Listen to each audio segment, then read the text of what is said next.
Hello, ladies and gentlemen, girls and boys. Welcome to yet another episode of the Ugandan podcast. I'm your host today.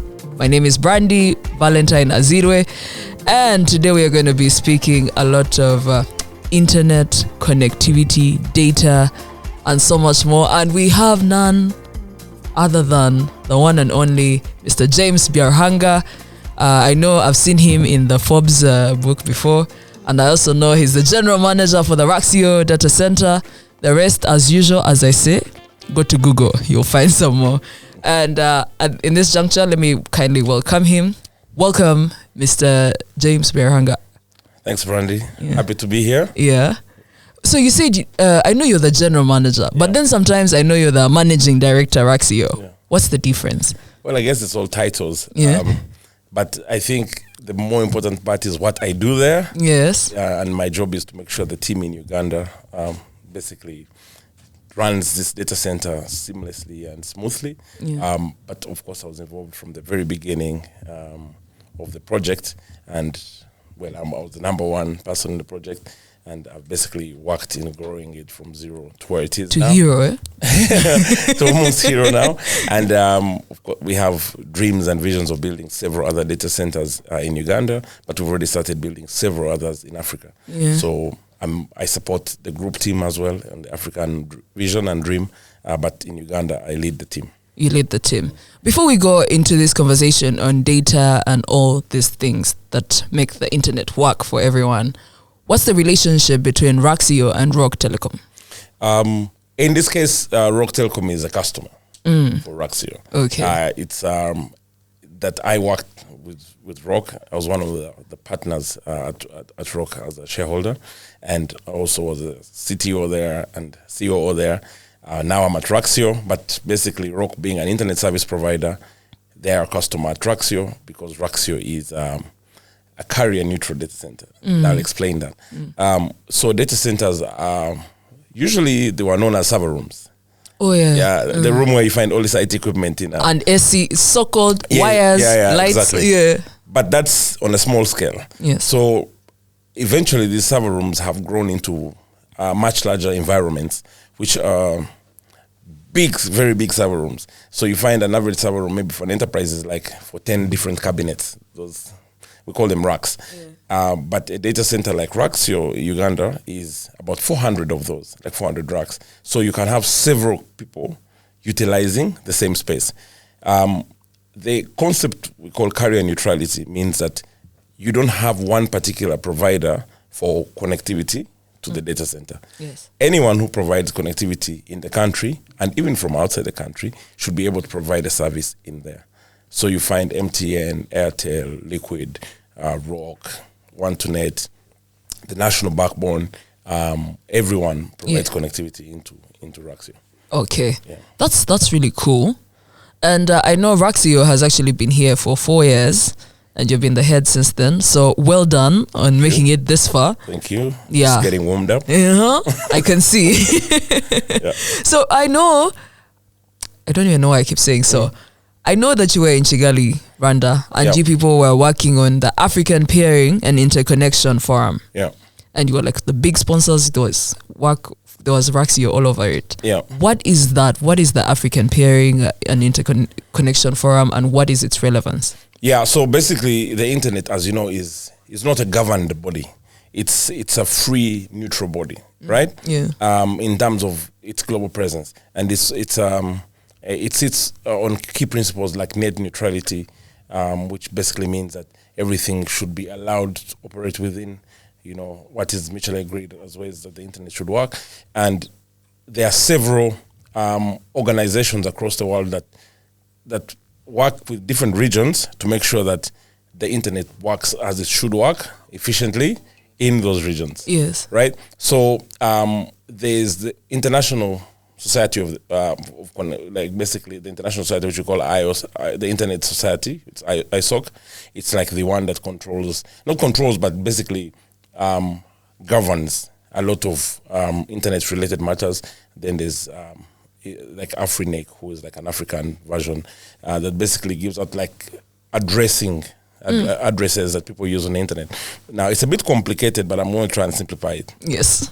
So how the internet works, and basically by definition, the internet is an interconnection of networks. Okay. When you say network in this current age, people think about a mobile network, like being able to make a phone call or whatever. That, in a way, that's the network support those networks. Yeah. So in when I'm talking about networks here, I'm talking about networks that are built on what we call internet protocol addresses. IPs. Yes. So the IPs in full actually internet protocol. Or intellectual property. It depends on who you are and where you're coming from. True. The way I think about it is that, well, it's kind of the same thing. So basically, these public internet addresses are issued by these licensing registries.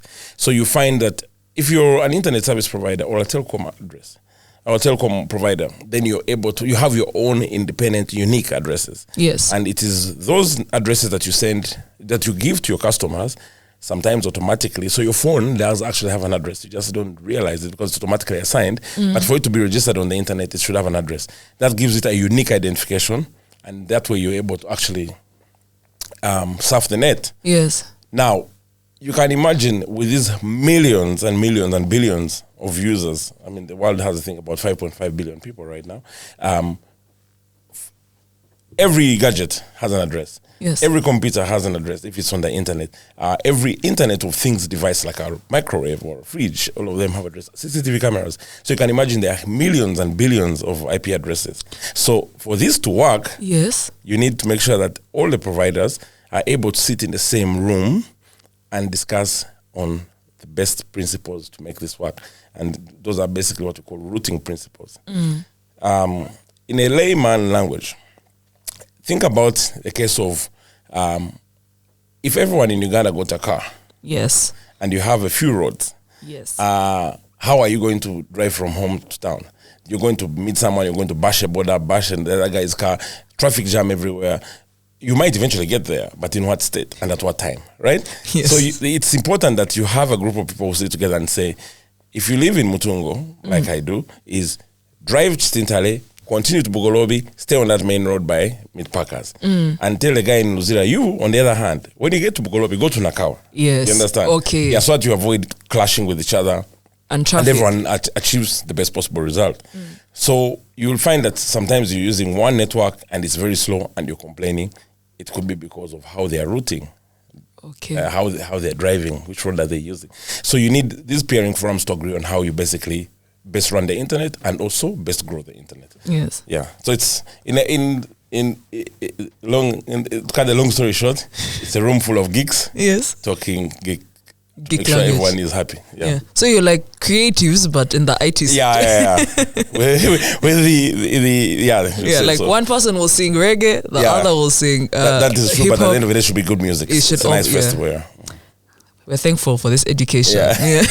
Keep trying. Yeah. How can Raxio data improve or add onto the connectivity space in Uganda? Okay. And that's actually an interesting question because most people get bored at the point where we say it's a building with computers. You're like, okay, that's so amazing. Wow. Well, No, it's much more than that. So also in the interest of not spending the whole day explaining too much, I'll try and give you some of the key ones. So again, because it's a huge building that has several racks, it means it has several people in it, right? Yes. Now, what we build is an ecosystem, right? An ecosystem in this case is everybody needs everybody else for them to get the best out of what they have. So we can just pick randomly. Give me a company that comes top of your mind. When Just any company in town here that you can think of. House of DJs. Okay, fine. So House of DJs is an entertainment house. Yes. Right? Every single day they do an event. They've got video content that they collect from the event. They have audio content. They're doing social media platforms that they're pushing on. Pictures, everything. Yes, concerts, online. Whatever is going on. Yes. Now, what do you do with that content after the event? During the event, what do you do with it? You want to be able to utilize it either to promote the next event, share the experience that there was, archive it, and all sorts of Make a documentary like Woodstock, exactly. blah, blah, blah. Yes. Aftermath videos and stuff. Yes. So how do you utilize it? You need to find somewhere you're going to store this stuff, Yes. back it up, and then now multiply one event by 10 events, then 20 events, 30 events. Yes. The content grows and grows and grows. Same thing like here. We're sitting here having discussion, recording this. What happens tomorrow? What happens next year? What happens 5 years from now? We'd need to do like a recap and say on this day 5 years ago we were able to host. Exactly. Yes. And also for even other purposes that you might want, whether it's educational Yes. or whatever it is. So that content needs to be somewhere. Now, when you quickly pause that part and say, okay, I'm going to do that, but then how will someone access it? I'm an MTN mobile phone user.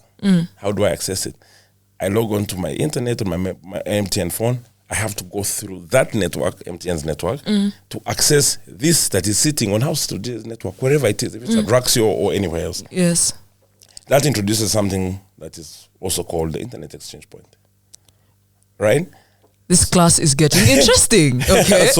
So for one network to connect to another network, Yes. either you can go over the public internet, which is of course a longer path because you'll have to go out of Uganda and come back, or go through. Okay, this is a few milliseconds, but they make a world of a difference in terms of performance and costs. Or you can go through the Internet Exchange Point, which is directly connected. So in Raxio, we have the second instance of the Internet Exchange Point. One site is at Communications House, just up the road. The second site is in Raxio. Obviously, we have a lot more space for scale in there, and it's a neutral data center, so it will grow more. But you find that every single provider can easily connect to another one locally here. That's one. So basically, the presence of it means that we have faster connectivity for content that is switched in Uganda. Yes. Incidentally, the phrase keeping local content local is not because of Bubu. It is because of it came from the internet exchange. generation. It's an internet exchange context of things. So we keep all the local traffic in Uganda local. Yes. That means it's cheaper, it's faster, and it's a lot more reliable. And the quality is good. Of course, the quality becomes a lot more. Yeah. Now, what the data center brings in the picture, apart from being a home for internet exchange, is that it attracts now international content providers to become local. What do you use your phone for? A lot of social media, for example. WhatsApp, Instagram, Movies, Facebook. Well, not Facebook, maybe. Books. Wow. That was too soon. Maybe Amazon, Yes. right? Whether it's on the books, whether it is Kindle, whether it is Amazon Prime, Showmax, Netflix, Showmax, Netflix, all those different things. Yes. Now, those guys, the nature of their business requires them to be as close to the customer as possible so that they improve the experience, right? And also make it cheaper. So if you have Netflix in Raxio, it means that the movie you're streaming is no longer coming from the States or coming from London or somewhere. Hollywood, It's actually been cached and is sitting locally. Okay. So it's much faster, and then you see some providers becoming smart and saying we can give you Netflix for free, which is what's already happening. 1 second. So what happens when I'm live streaming? When you're live streaming, it depends on who's viewing you. Okay. So the local provider, the local customer, or the local audience watches you through the internet exchange. So it's quick and nice. The international guy sees you over the public internet, which is different. Yeah. So at the end of the day, you as a consumer, you want to see very good quality, or you want to hear very good quality. You want it quickly, you want it to be reliable. You don't care too much how it happens in the back end. And that's where we get into the picture. So it's like a live band without a drummer. If you don't have a drummer, it's all right. The music is still there. Yeah. It's just not dope. Yes. Yeah, so we kind of come in to make that. That reminds. What's that line from Money Heist? Now that's where we come in. Literally, actually. Now we're the prof in this case, yeah. Yeah. So now that we have known how the internet works and how we do this, how can our economy runs a lot on SMEs. Yeah. What are SMEs in full? Small and medium enterprises. Correct. Yeah. How can we bank? How can the SMEs bank? From How can they bank on data centers? Okay. To improve their businesses. Now I'm going to teach you something else. I'm here for it. So let's talk about cloud computing. Okay. So we are in the 4th industrial revolution. True. Even the president knows this. That's true. He read it in his budget, and he also read it in the He's so excited about Internet of Things, and the swearing in. Robotics, yeah. So, and he's right. We are in an era where basically we are evolving the internet. Just the internet revolution, which was always there, but just quietly down, is now taking the forefront. It's no longer the agricultural, the industrial revolution. It's now the industrial revolution that's based on the internet. Now, the critical things around this is every single device is becoming connected. True. From radios in the car, smartwatches. You even said the fridges and microwaves. Yes. Microwaves. Every single thing is getting connected. CCTV cameras in homes.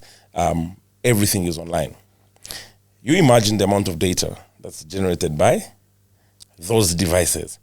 Every time you're passing these new cameras, the Smart City project, its cameras are picking number plates, recording whatever it is. The data is going somewhere. Yes. And that data gathers and becomes a lot. Yes. Now, what's happened generally as part of the fourth industrial revolution is that there's been what you call the evolution of cloud computing. Cloud is basically a collection of several servers adding all their storage together and their processing power to become one big server. Okay. Right? So cloud computing basically gives us a chance to scale. Now, some people want virtual servers, so they don't need a physical server. They just need a virtual server. It's sitting in the cloud somewhere. You cut for me my carpet, I use it. Yes. Some people want a software as a service. Like, I don't need to buy a whole editing suite of my own and put it on my MacBook to be able to edit this episode. I just need to use that software sitting somewhere online and do it. The same way you see like Google Maps, where you see Google Apps, you see maybe Office Online 365. All these are software applications sitting in a cloud somewhere. Okay. Where do you put your pictures? On Google Drive. It's a cloud platform. On WeTransfer. WeTransfer, yeah, that's a cloud service. Yes. So there's software, there's infrastructure, there's platform as a service. Now, the existence of cloud not only supports the natural requirement that we're going to need so much storage in future, it also presents an opportunity to pay as you grow. Okay. Now, that's why SMEs fit in. So SMEs have one challenge. They want to play with the big boys, right? They want to chill with the big boys. But they don't have the money to do it. Yes. So what they go through is that if they want to buy a software application for accounting, they're going to struggle because they don't have the money for it. If they want to buy an email addressing platform so that they have their own domain yeah. .sme.co.ug, they can't afford it. Yes. If they want to run to store all these files that they have in-house, e.g. the debtors and creditors, they have nowhere to put this stuff. So what they end up doing is they run either a manual system, right? Books and... Yeah, like physical books, which is what people still do that a lot, by the way. Okay. Or they need to find a solution that allows them to pay as they grow. Yes. Now that's where cloud computing comes in. So then they can basically get a virtual server or a small server for running their maybe storage of the files digitally, or they can have a small software application like Tally, an accounting platform that they couldn't afford anyway, but now they can get the online version, QuickBooks Online, and use it and be able to play in there. So what Raxio provides is a home, which is an environment that cloud providers can actually set up the cloud platforms, which in turn enable SMEs to start to pay as they grow. So now they operate, they can chill with the big boys. So you're saying it's possible? Yes, because we make it cheaper and easier for them to access and afford to be part of the fourth industrial revolution. All right. So basically, that's all right. And I think it's relevant that everyone, the big boys and the small ones and everyone in between, should be able to store their data, because every data is very important. Yeah. And not just for storage. Again, still playing in the industrial revolution space, there is what we call analytics. Yes. Data is only important if you can make sense of it. When you're information and data. Let's assume it's the same thing, right? Yes. So it's called garbage in, garbage out. Garbage in, garbage out, yes. So if you can't analyze the data that you've stored or the information that you have and make sensible business decisions, yes, which is what a lot of people call big data analytics right now, then basically wasting your time. Okay. Yeah, you can, the data is only as important as the sense that comes out of it. Okay. Let's talk about, that's good. Just so you know. Yeah, this is caught. Let's talk about how the tier 3 neutral data centers are contributing to the national development. Yeah. I mean, like, there's two ways I could answer this. I could begin by talking about the NDP3 and how many years. we know about the NDP3 and in 5 years of I think we'll keep it private. So, okay, let's talk private and public sector. Yes. So, first and foremost is the public sector as part of the NDP3 project. The National Development Plan, the third one.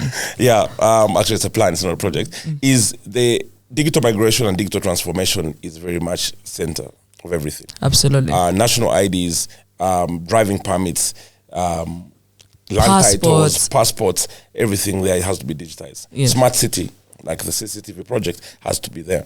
Right now, the national switch for mobile payments, the story goes on. Now, every single thing the public sector does, it's actually designed to enable the private sector to operate.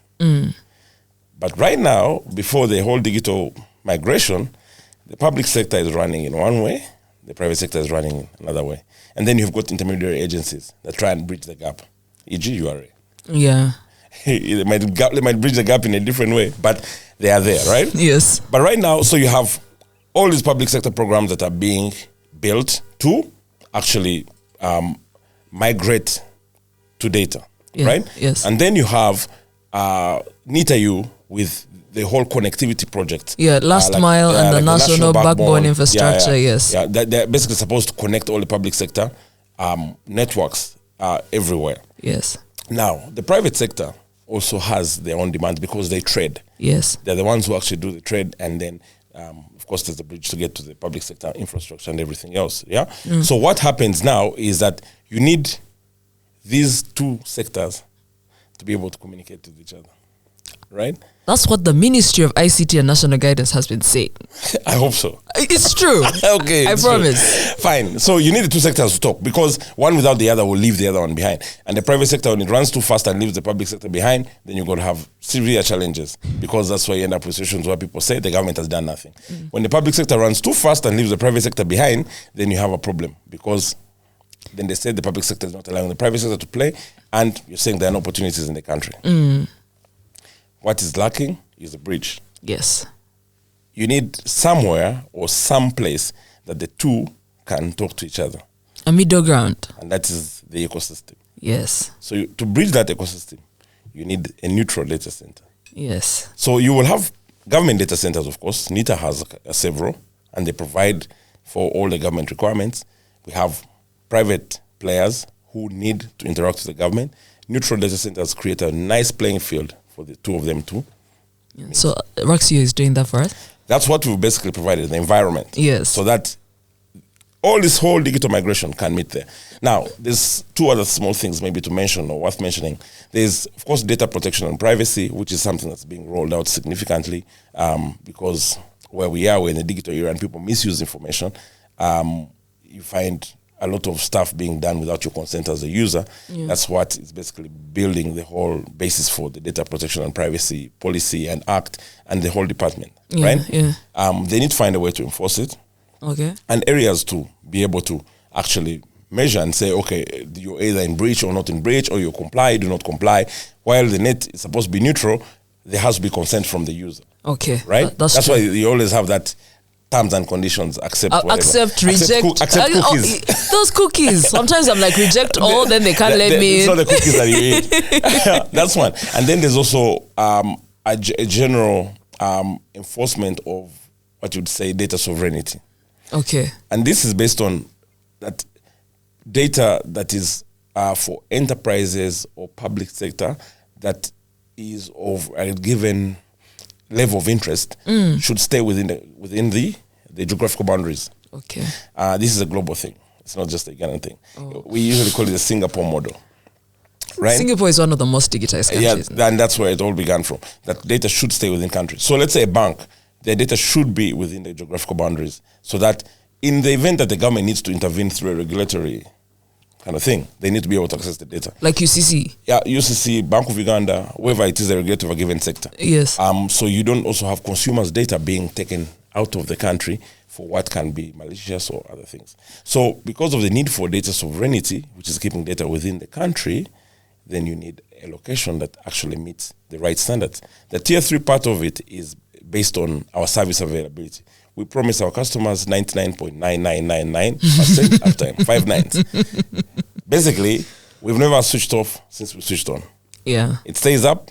Every single thing is concurrently maintainable. So you have at least 2 of each. For some things, you have 3 to make sure that if you lose maybe one power line, the second power line comes up. 2 different substations, 2 different generators, 2 different power rooms, 2 different UPS rooms. The story goes on, all the way to the cooling, all the way to the water tanks. Every single thing is fully redundant. And the building is fireproof, moisture-proof, and every kind of proof. And white inside? No. No? Not yours? No, it has a different name, that color. It's close to white. It's lagoon mirror. I feel like every time I enter a data center, that's what I see. No, they're different. And also things like the floors, those epoxy floors or vinyl floors, because of things like environment being preserved. We have to have a predictable environment for the equipment, right? And of course, the amount of security, as you can imagine, is quite significant. You can't just rock up and say, "Oh, dude, I've come to Byaru."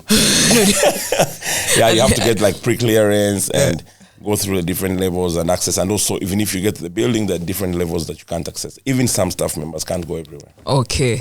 That reminds me. So since you said you can't just rock up there and say, "I want to see Byaru." I can come to the main road though. No. I'll be fine. You'll find me here at the studio on the Ugandan podcast. So I have a question. Yeah. You have been thrown out onto an island. Yeah. And you have to carry 3 things. Yeah. What would you carry?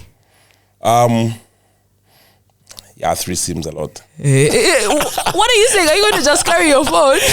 No, definitely not the phone. Okay. I'm thrown out there and clearly they didn't want me to be communicating with anyone. Yeah. Well, I think food is obviously great for survival. Food is bare. Okay. Yeah, food is great for survival. I remember in Castaway, the guy had no clothes, so I think I can do without clothes. So, maybe a Bible, because I might need a divine intervention. You might need a divine intervention, that's true. One more. Definitely. If you don't say Tasha, you're finished. What did they say? Throw me? You could say, I want to go with my wife. Oh, no. Okay, sorry. I think that's number 1. Thanks for that save. I just saved I was about to say maybe a collection of my favorite music, but I'll definitely go with the family first. Yeah. So I'm not alone anymore. Okay, yeah. See? That's a nice one. Oh, shit. Okay. Yeah. The price of the internet. Yeah. How do we get it to be moderate? Raxio data center. Wow. I am not kidding you. Yeah. Now, remember where we started from, the IXP, local content staying local, international content players coming into the country. Okay.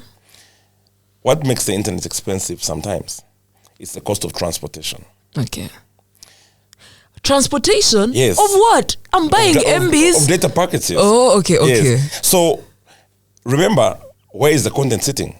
Most of the content you're accessing right now is sitting in London, in South Africa, in New York, in Hong Kong, the big data centers. Okay. The big exchanges. So you have to go from your phone to your provider, your provider to the border. Yes. Border to Mombasa, gets onto the submarine cable capacity, goes all the way to London, accesses the content servers, and comes back to deliver the return. All in a packet in a matter of milliseconds. Yes. So all these fiber networks are basically doing this in milliseconds for you to be able to access the content without saying, this thing is slow. So this is talking about 10 milliseconds, 20, 33 milliseconds to be able to go to London and back. Yes. Right? Yes. But there's a cost because all those networks in between belong to different owners. So you find the access network you're using is your mobile provider. The backbone network you're using could be a combination of the national backbone or any regional provider. And then in Kenya, you're going to use the network of a Kenyan provider. And then you get into a submarine segment, which is Mombasa to London, or even sometimes you're going back around Cape Town all the way back to Paris or something. This is a submarine provider. All this has to happen in a few about 30, 40 milliseconds, comes back to you, and everyone is charging in between. So if we reduce on how many people are in this process, and cut it into a short distance, it means that you have less people to pay. Yes. And that's why the internet exchange point becomes exciting. Yes. Because if you have these providers all come back as close as possible to the consumer, connect to the exchange point, it means that you don't leave Uganda because local content remains local. Local, yeah. Okay. And that means that it becomes shorter and therefore faster and therefore cheaper. Thank you. That's true. Now I am going to sign up. No, I will promise later. But that's very good. It's a good. I understand how it could be pricey if you put it like that, especially in such a short period of time. Yeah. Now, you seem, basing on all the information and knowledge you're sharing, you're looking like a guru right now. Please no. You are. I'm the baddest. So in your sector, in the tech sector, are there people like you meet, like two people who you meet and you go starstruck? In fact, not even star, like tech struck. No, obviously, the industry we're in has people who are good at different things because it's not like what I'm talking about now is networking, right? There is also, we talked a little bit about cloud computing. We talked about a bit about IoT data centers. These are like 7-8 different fields. And then, of course, there's software developers, there's fintechs. They are each of them. So they're like genres of music. Yeah. so each of them has a star. Yes. Yeah? So you find Wizkid is a body guy in this other genre, but he doesn't necessarily can't sing rock music. He really cannot even. I don't know if he can even try a piano. So there are several people who are very good across the industry. And a lot of Ugandans, by the way, are actually working in some of these big blue chip companies. There are Twitters and Amazons and Seacom and stuff like that. So you find that there are several guys there's several rock stars in there. And I mean, the names are endless. But for example, in the networking field, if you're talking about networking significantly, there's a guy called Mark Tinker. Mark Tinker. Yeah, he sits in Joburg. He works in Seacom. Yeah. He used to work in Malaysia before that. He's actually a DJ as well. You check him out on YouTube. He's called DJ MT. I will check him out. He's like the biggest or best internet engineer in Africa. Yeah. It's amazing how you guys who do tech are able to do other stuff. I know you are big on blankets and wine and stuff. So we even have a movement called DJs in Tech. Okay. So actually, fun fact. So at the end of like AFPIF, the peering forum, we have DJs in Tech playing at what we call beers for peers. Yes. Right. So peers. Beers for peers. So in Uganda, we have the Uganda Network Operators Group is called the UGNOG. It's actually going to be next month. Yes. So we have all the operators in Uganda doing a Uganda peering forum. I've heard Isabella. Yeah, absolutely. Isabel. She's the lead on this. Yes. We also have women in tech, which is also, because we're trying to push a lot more ladies to get involved in the tech world. But when it's done, we have what we call the Peer Fest, which is, because it's like an Oktoberfest theme party. Yeah. But, for peers. Okay. Yeah, so there's some ways you need to keep, vibrant. I agree. Yeah. That is so dope. Yeah. And I think it's great that we're able to do all these things. And I'm glad that you have role models in your field. Yeah. How can as we wrap up, how can the government help this industry? That's I think the question that if I get a chance to meet my main man, Sevo, soon. He's watching the podcast. So, Jaja Sevo, Sao. I think it's the most critical question right now, and it's something we need to be intentional about. Yes. We need the public and private sectors to peer. Yes. That's the first thing. Secondly is I think we need to really focus on our core businesses, both sides. Yes. Public sector, the core business, and they should focus on that. They need the digital migration. It's important because you can't avoid it, but the core business is policy, it's regulation, it's enforcement, those kind of things. Private sector has its own role and should play. There is the time for the two sectors to operate separately. Yes. Is so done that if one leaves the other, the government can't function, the country can't function, the economy can't function. I just found out this morning that 18% of the GDP of Nigeria is now running on tech. More than oil for Nigeria. Nigeria? Yes. Okay. This is as of September 1st. They've grown by 6% on GDP alone in this year only. For tech. Yeah. Ahead of oil, which has been and gas, what really built them.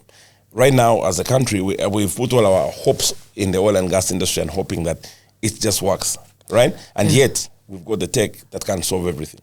tech is a global language. Oil and gas is not necessarily a global language, but we need that money, money to come in here and fund this other thing. True. So, and when you think about the fact that we have over 60% of our population below 20, right? Yeah. The youngest country in the world, right? We're sitting right in the middle of what we call the Savannah Valley instead of the Silicon Valley. It's the Savannah Valley because of mobile money evolution. Yes. In East Africa, you have mobile money penetration. You've got a young, youthful population that is sitting here.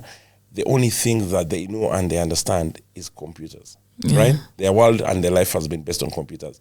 If you don't allow us to sprout where we have our biggest strength, we can only dig so much. So we need to focus on the core strength that the country has, and it's a young population, and we need to basically be able to utilize it when they're still interested. Or else we'll get brain drain. People will leave and decide to go and work in other places where they can be accommodated.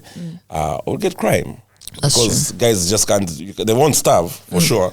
They have to find a solution. So if we don't utilize them by basically bringing and bridging the gap between the public and private sector in the digital world, something's going to give. We are going to work on it. Actually, we are working on it. You know, just off the tip of my fingers, we had the Data Fest here in partnership with Policy. And then we also launched the Data Science Africa Uganda chapter, also in partnership with DSA at the Hub.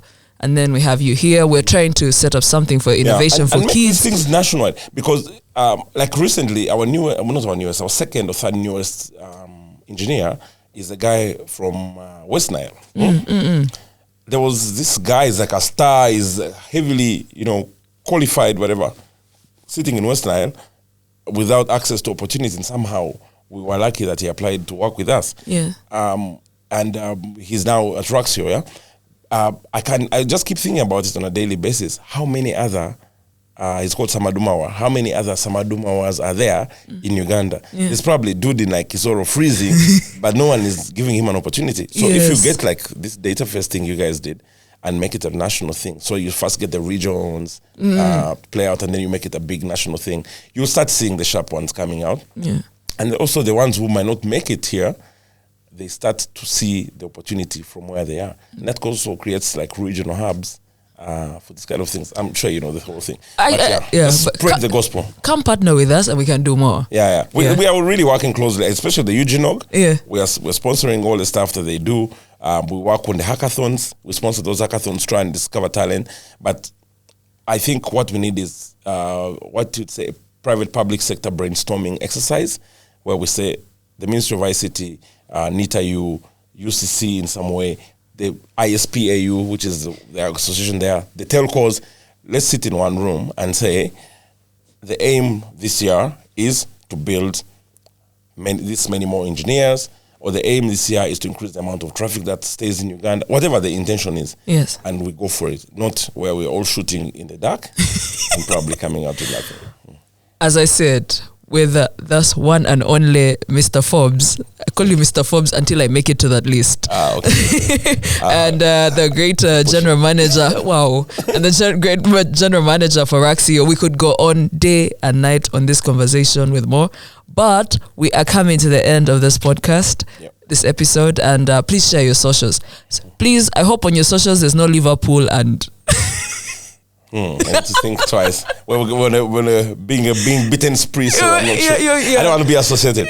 But so obviously the socials for Raxio is basically Raxio UG, Raxio Uganda, depending on the platform that you're on. It's not hard to find. Even if you do the Raxio group, we still pick those up. LinkedIn, Twitter, Instagram. We don't use Facebook because it's blocked. Okay. That's a different conversation. Then my personal socials is basically James Byaruhanga, Byaru HJ, depending on which platform. And I like to interact on socials, so please let's have some relevant conversations. And if you support Manchester United, don't text him. I do not, please. keep it that way. Keep it simple. I've been your host today. My name is Brandy Valentine Azeirwe, and our socials are at MICT_UG. And once you're on that page, you'll find me eventually. And otherwise, thank you for coming. Thank you for We shall be having a poem, and don't miss it. And together we say, for God and my country, and bye. Bye.